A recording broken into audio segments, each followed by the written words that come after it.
और इस वक्त बड़ी जानकारी हमें मिल रही है। Ashok Gehlot has spoken with NewsX. The former Rajasthan Chief Minister has spoken exclusively to us, even as Rahul Gandhi has arrived in Kota, Rajasthan.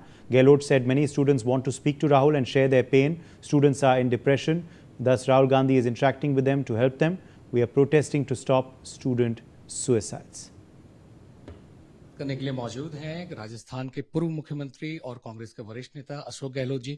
Ashok sir, Rajasthan के कोटा से नेता प्रतिपक्ष राहुल गांधी आज छात्रों की आवाज बुलंद करने आ रहे हैं, खासतौर पे पेपर लीक और नीट के पेपर लीक जिस तरह से हुए थे उस पर, मगर वहां विवाद भी हो गया है। जैसा आपने भी कल कहा था कि यहाँ पोस्टर हटाए जा रहे हैं, राहुल गांधी के जो पोस्टर्स हटाए जा रहे थे, देख लीजिए पोस्टर हटाए गए, उनके बच्चे नहीं जाए वहां, ये तजवीज की गई, पूरे हड़ौती में मैसेज चला गया इस प्रकार का।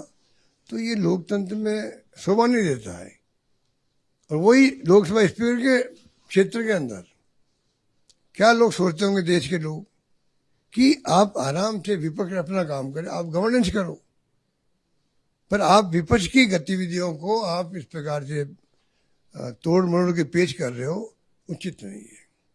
सर, जिस तरीके से आज राहुल गांधी यहाँ आ रहे हैं, काफी भीड़ भी हम लोगों ने देखी एयरपोर्ट पे, आप लोग भी वहां गए थे, बच्चे खासतौर पे उनसे बात करने के लिए उत्तेजित दिख रहे हैं, तो क्या मानना है आप? ये तो भी देखेंगे आप शाम को जब प्रोग्राम में देखेंगे किस प्रकार पूरे संभाग से बाहर से भी छात्र आ रहे हैं, युवा है या छात्र हैं, सब में अति उत्साह है जो आपने देखा एयरपोर्ट पे।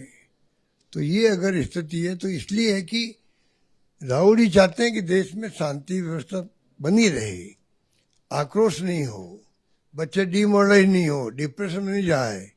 9 बच्चे आत्महत्या कर चुके हैं, 9 बच्चे। आज एक बच्चे ने कर ली दिल्ली में, कल कर ली राजस्थान के अंदर।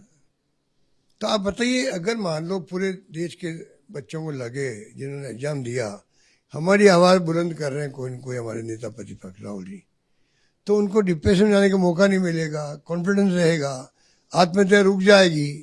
इसका फायदा देश को मिलेगा और सरकार को मिलेगा ना। मैं तो यहाँ तक कहता हूँ सरकार को फायदा मिलता है कि जो जिसकी गवर्नमेंट होती है उनमें अगर ईमानदारी है, संवेदनशीलता है, तो उनको लगना चाहिए भाई हमारे राज्य के अंदर कम से कम आत्महत्याएं रुक गई है। वरना ये क्या सोचते हैं, एक एक करते करते 9 तक तो पहुंच गए हम लोग। ये बहुत ही खतरनाक स्थिति है। सर, आपका एक बयान था खासतौर पे इंदिरा गांधी के बारे में, आपने कहा था कि अगर वो होती तो कैसे बीजेपी पे। इंदिरा गांधी बहुत मजबूत नेता थी। मेरा एक कहने का एक मैसेज था देश को, जिसने बांग्लादेश को आज़ाद करवा दिया पाकिस्तान का मुकाबला करके, जिसने 95,000 सैनिकों को, कर्नल जनरल को सरेंडर करवा दिया, सबको लेके आ गई इंडिया के अंदर, जबलपुर में पता नहीं कहाँ का रखा उनको उस जमाने के अंदर। 8वां बेड़ा रवाना हो गया अमेरिका को परवाह नहीं करी इंदिरा गांधी ने।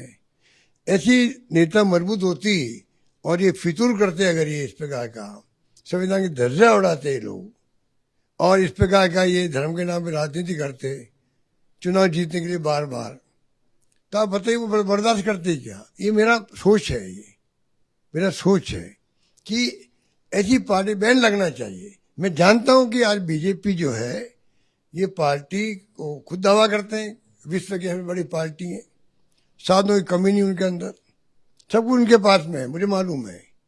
संगठन मजबूत उनका, आरएसएस उनके साथ खड़ी है, सब जानता हूं मैं। उसके बावजूद भी मेरी सोच है ऐसी पार्टी बैन क्यों नहीं लग जाए, क्यों नहीं लग जाना चाहिए, मेरा मानना था। सर, आखिरी सवाल, ये जिस तरीके से तृणमूल कांग्रेस टूटी है, अब खबरें आ रही है शिवसेना में भी फूट की, ये हॉर्स ट्रेडिंग हो रही है, तो कह रहा हूं आपको, डेमोक्रेसी की हत्या हो रही है। बंगाल हो चाहे वो आपका महाराष्ट्र हो, इस पार्टी को तोड़ करके जाते हैं। विपक्ष नामी पार्टी रहे नहीं देश के अंदर, खाली बस चाइना की तरह चुनाव हो नाम मात्र का और बीजेपी आरएसएस सत्ता में आती रही। बहुत बहुत शुक्रिया सर बात करने के लिए। तो ये थे राजस्थान के पूर्व मुख्यमंत्री अशोक गहलोत जी। विजय हिमांशु नेगी के साथ आनंद सिंह, ITV नेटवर्क।